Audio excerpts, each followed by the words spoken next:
నమస్తే. రాష్ట్రంలో EP set counselling పూర్తయి క్లాసులు కూడా ఆరంభమయ్యాయి. ఇప్పుడు సీట్లు పెరుగుతున్నాయన్నట్టుగా మనకు ప్రచారం జరుగుతుంది.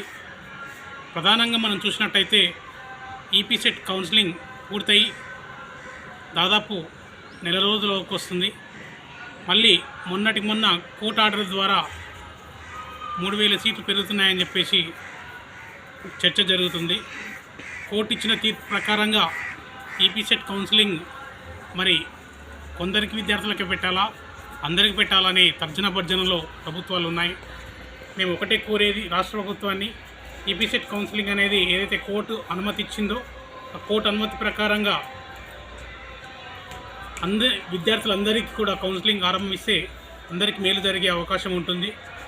దీని ద్వారా ప్రతి విద్యార్థికి న్యాయం జరిగే అవకాశం ఉంటుందని చెప్పేసి తెలియజేస్తున్నాం.